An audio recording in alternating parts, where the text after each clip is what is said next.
Let's be real. If you're an entrepreneur, your dream is all about the big idea, right? The product, the service.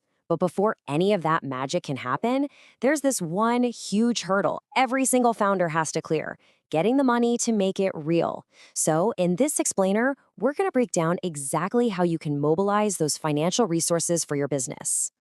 You hear that a lot, and it's a powerful metaphor for a reason. Think about it. Without finance, without cash flow, a business just stops. It can't run, and it definitely can't grow. It's the lifeblood that keeps every single part of your company alive and kicking, not just at the start, but every single day. Ah, yes, the million-dollar question.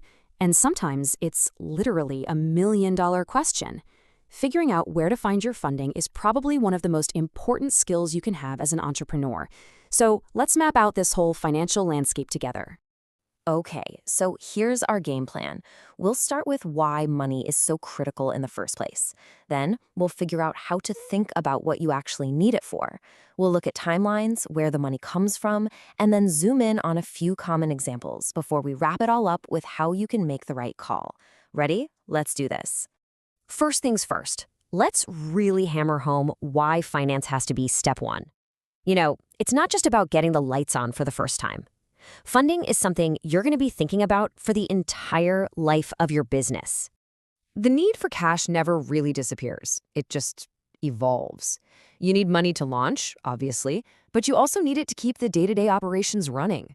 You'll need it again to upgrade your tech, to expand into new cities, and maybe even to launch a whole new product line. It's a constant. All right, so we've established you need money. But the big question you have to ask yourself first is, what for exactly? Because the purpose of the money is going to totally change where you should go looking for it. And really, it all boils down to two big buckets.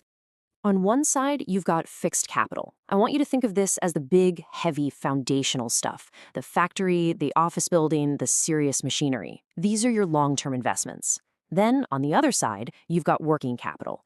This is the cash you need for the daily grind: paying salaries, buying inventory, covering bills. One builds the business and the other keeps it running. So we know what the money is for.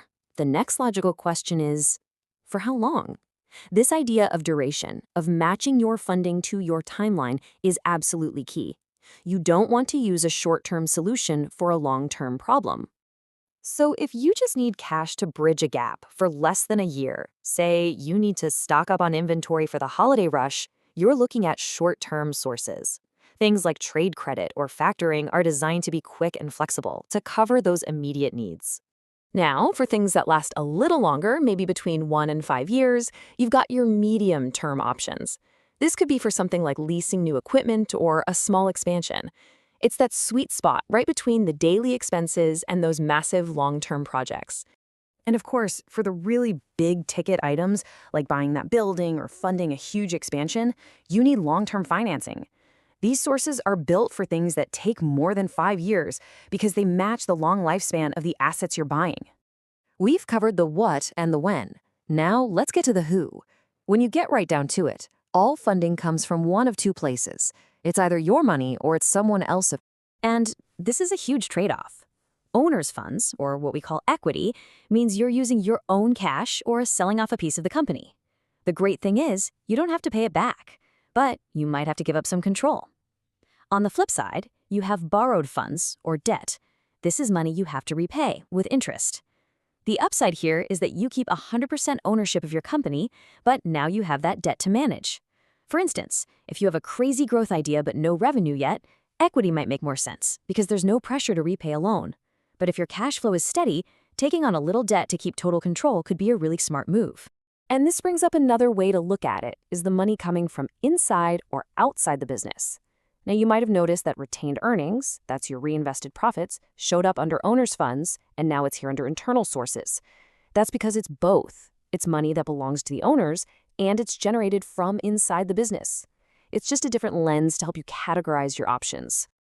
Okay, enough with the high-level frameworks. Let's make this way more concrete. Let's take a look at a couple of specific, common financing tools that you're definitely going to come across. First up, factoring. Now, this one is a classic solution to a super common cash flow headache. Picture this: you've made a bunch of sales, but your customers have, say, 60 days to pay you. The problem is, you need cash right now. With factoring, you can sell those unpaid invoices to another company, called a factor, for a little less than their full value. You get cash in your hand immediately, and the factor takes over collecting the payment from your customer. It's a really slick way to keep your working capital flowing. Next up, let's talk about the good and the bad of trade credit. This is basically when your suppliers let you buy stuff now and pay them later. On the plus side, it's super convenient and a really flexible way to get funding. But there's a catch. On the downside, it's usually only an option for businesses that already have a good financial track record. And if you miss out on the discount for paying early, it can actually become a pretty expensive way to borrow money. Woof. Okay. They've covered a lot of ground, from the big ideas all the way down to specific tools. So, what does this all mean for you? What's the bottom line here? How do you actually put all this into action? The best way to think about it is that you now have a map, a mental map for your finances.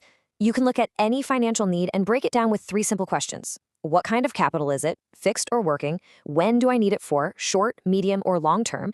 And who is giving it to me, owners or lenders? And that, right there, is the ultimate takeaway. There is no single best way to fund a business. Not one. The right choice always depends on the specific, unique situation your business is in. This map doesn't pick the destination for you, but it gives you everything you need to navigate the journey and choose the best path forward. The next step? Well, that's up to you.